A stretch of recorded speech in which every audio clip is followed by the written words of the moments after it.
teman-teman kelas 12 nih semuanya? Siap. Perkenalkan kami dari kelompok C yang menggunakan saya, Christina, Marvella, Adrian, dan Alvaro akan mendiskusikan tentang hal-hal mengenai wilayah perencanaan dan penerapannya. Tanpa berlama-lama lagi, langsung saja kita masuk ke dalam materinya. Yang pertama saya akan membahas tentang pengertian. Pengertian dari wilayah perencanaan atau wilayah program adalah satu kesatuan wilayah yang menjadi objek pembangunan dan bagian dari perencanaan tata ruang untuk mencapai tujuan pembangunan. Nah, wilayah ini sangat penting dalam kebijakan regional karena keberhasilannya berdampak pada kesejahteraan masyarakat. Nah, contohnya adalah RTR Kawasan Strategis Nasional Ibu Kota Nusantara pada tahun 2022 sampai 2024 dan program Food Estate di Kalimantan Tengah dan Sumatera Utara. Nah, kita akan lanjutkan oleh teman saya. Selanjutnya, poin penting wilayah perencanaan. Yang pertama, tujuannya. Wilayah perencanaan ini bertujuan untuk mendukung pembangunan ekonomi, pengelolaan sumber daya alam, dan mitigasi bencana. Lalu cakupan wilayahnya. Wilayah perencanaan ini mencakup beberapa wilayah administratif, bahkan lintas kabupaten atau lintas provinsi. Karakteristiknya memiliki sumber daya atau kondisi yang relatif seragam untuk mempermudah pengelolaan dan terpadu. Dan yang terakhir, koordinasinya. Pelaksanaan ini melibatkan kerjasama antar sektor dan antar wilayah agar rencana tersebut berjalan dengan efektif. Selanjutnya ada koordinasi.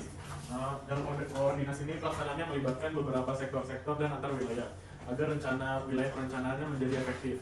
Selanjutnya ada penerapan. Rencana tata ruang wilayah atau RTRW. Pemerintah. Contohnya pemerintah Kota Bandung untuk menentukan zonasi perumahan, industri, pertanian, dan ruang terbuka hijau. Yang kedua ada kawasan strategis nasional. Pemerintah pusat menetapkan wilayah perencanaan yang strategis untuk pembangunan Ibu Kota Nusantara atau IKN yang bertujuan untuk pengembangan pusat pemerintahan baru beserta dengan infrastruktur dan pemukiman.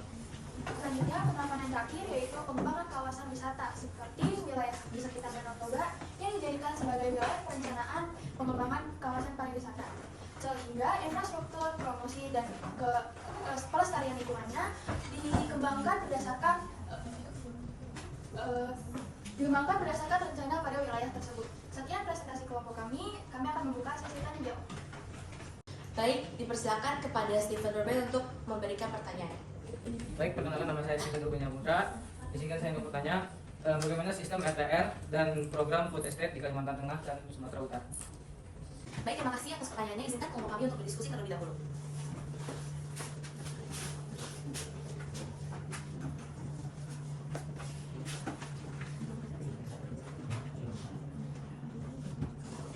Baik, izinkan kami untuk menjawab pertanyaan dari Stephen Ruben. Saya akan mengulang pertanyaan terlebih dahulu. Bagaimana sistem RTR dan program FI di Kalimantan dan Sumatera? Akan saya jawab terlebih dahulu.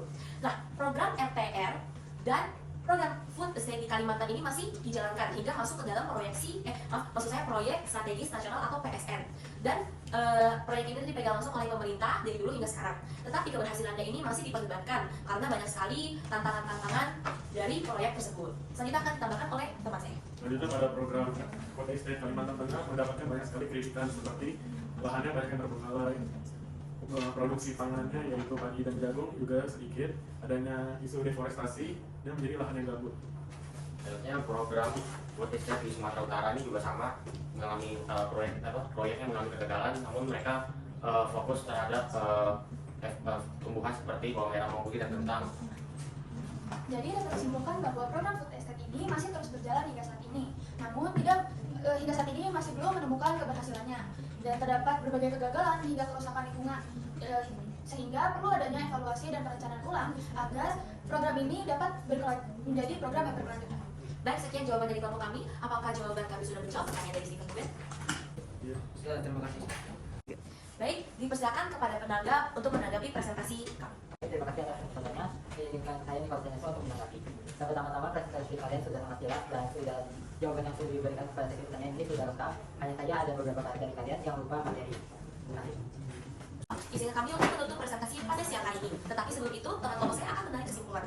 Jadi dapat kami simpulkan bahwa wilayah perencanaan merupakan bagian penting dari tata ruang yang bertujuan untuk mendukung pembangunan yang terarah dan berkelanjutan.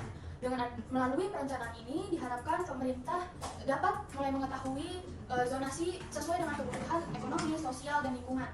Dengan wilayah perencanaan ini juga dan sumber daya yang terpadu diharapkan kesejahteraan masyarakat dapat lebih meningkat. Sekian presentasi dari kelompok kami. Semoga materi yang kami paparkan dapat bermanfaat bagi teman-teman semua dan terima kasih.